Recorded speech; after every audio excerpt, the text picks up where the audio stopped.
Hola, bienvenido al vídeo de introducción sobre la validez de los test. Empecemos a ponernos un poco en contexto. Los psicólogos utilizan diversos procedimientos estandarizados para obtener muestras de la conducta de las personas, y estos recursos son los denominados test psicométricos. ¿Qué nos permiten hacer estos test? Pues incluyen un procedimiento de puntuación que permite obtener medidas que pueden ser usadas con distintos propósitos, como por ejemplo estimar el nivel de las personas en un constructo como la ansiedad, evaluar la competencia tras un periodo de aprendizaje o seleccionar a los aspirantes más aptos para un puesto de trabajo. Por favor, viendo todas estas utilidades, no las confundas con los test que haces a las 2 de la madrugada para ver qué personaje eres de tu serie favorita en cualquier página web. No te escondas, todos lo hemos probado. Decir que el test es legítimo y práctico depende de su fiabilidad y de su validez. En este vídeo nos centraremos en el concepto de validez. Se suelen cometer dos errores frecuentes, y es que fiabilidad y validez no son características de los test, sino de las interpretaciones, inferencias o usos de la medida. Como todo en la vida, nada es o blanco o negro, por lo que no podremos decir si tiene o deja de tener, sino que hablaremos de en qué grado tiene o deja de tener. Fiabilidad y validez no son lo mismo. La fiabilidad sirve para saber que una medida es precisa, es decir, obtenemos lo mismo al hacer dos mediciones. Sin embargo, la validez se refiere al grado en que la evidencia empírica y la teórica apoyan a la interpretación de las puntuaciones de los test relacionada con un S específico. La validación es un proceso de acumulación de pruebas para apoyar la interpretación y el uso de puntuaciones. El objetivo de los estudios de validez sería el de recoger las suficientes evidencias que puedan proporcionar una base científica a la interpretación de las puntuaciones de un test en un uso concreto.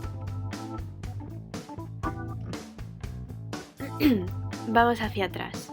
Si dibujamos una línea del tiempo entre 1920 y 1950, el uso principal de las pruebas consistió en predecir alguna variable de interés denominada criterio. Y cogeremos el ejemplo del rendimiento laboral. Por ejemplo, tiene importancia para seleccionar los candidatos más aptos para un empleo. Y aquí es donde entra el coeficiente de validez. Este indica la correlación entre las puntuaciones de una prueba y las de alguna medida del criterio. En esta fase inicial del desarrollo del concepto se crearon dos vías para la validez de las pruebas, que es la validación de criterio y la validación de contenido. La primera expresa la correlación entre las puntuaciones del test y las puntuaciones en el criterio. Es necesario para ver si la variable que nos interesa la podemos predecir estableciendo un criterio válido.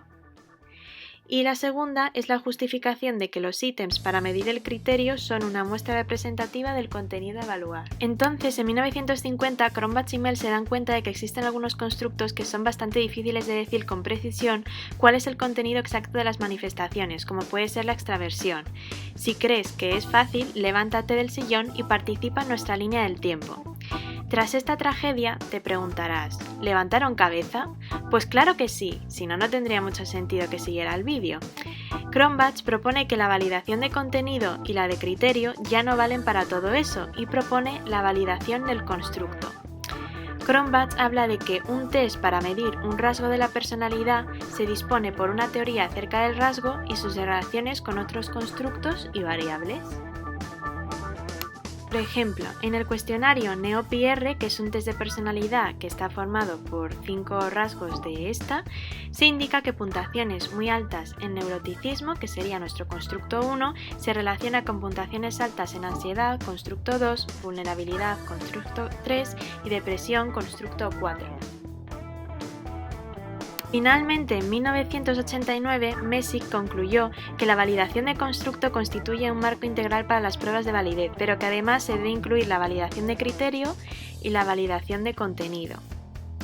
Además incluyó la justificación de las consecuencias del test, es decir, cómo implica a las personas individualmente y en un grupo social, que se denominó validación de las consecuencias.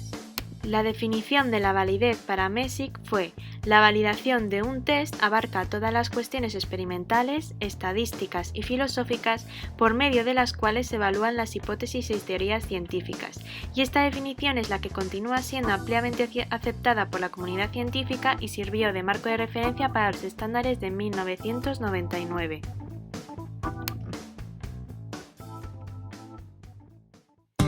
Recapitulemos. Después de todos estos años de quebraderos de cabeza por parte de los profesionales de la medición, se han conseguido sacar 4 validaciones. La de constructo,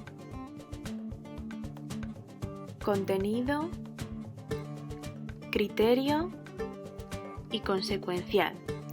Y tras este breve repaso histórico, comenzaremos a explicar en qué consiste la validez en la actualidad y las evidencias que tiene. Lo primero que es necesario saber es que vamos a encontrar evidencias tanto para la validez interna como para la validez externa.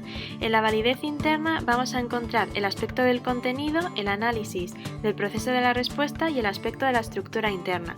Y en la validez externa encontraremos las relaciones convergente y discriminante, el aspecto consecuencial, la relevancia para el criterio y la utilidad y la generabilidad. Empecemos por la validez interna. Comenzaremos por el aspecto del contenido. La validez de contenido expresa hasta qué punto el contenido del test es una muestra representativa del rasgo.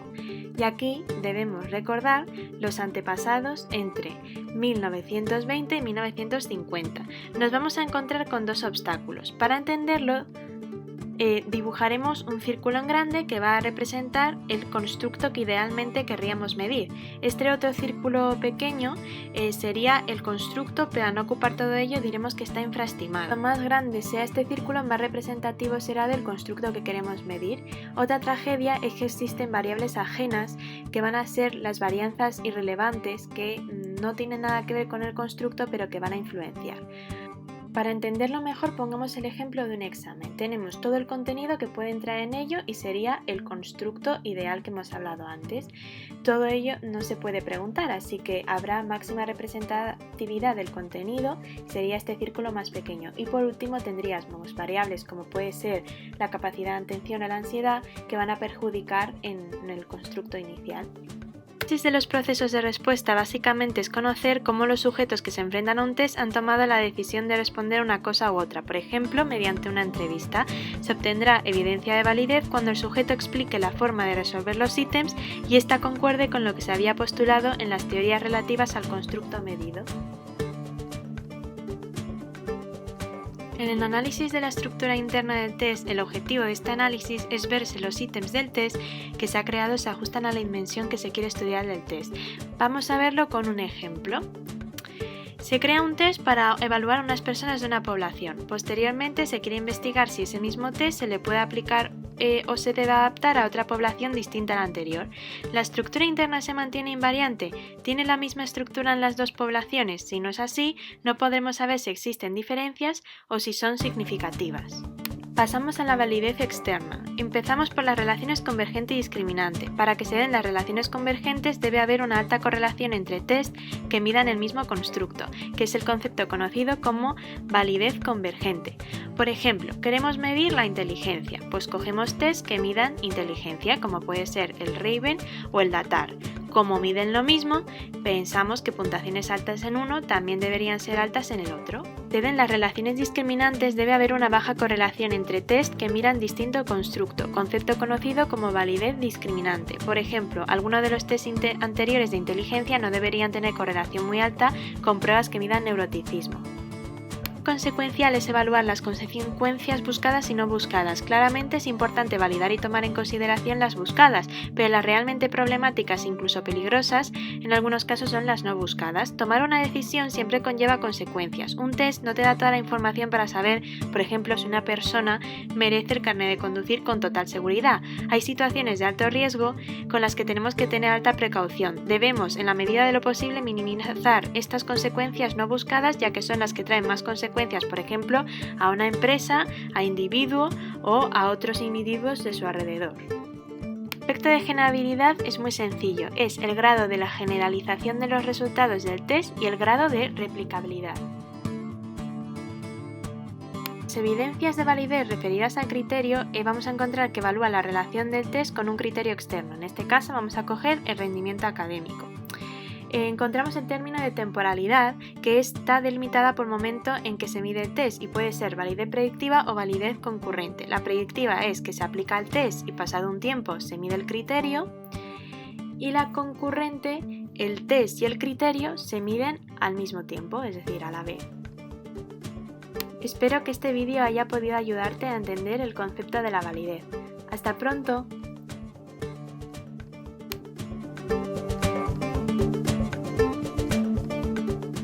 Estas son algunas de las referencias de donde he cogido información para poder crear este vídeo.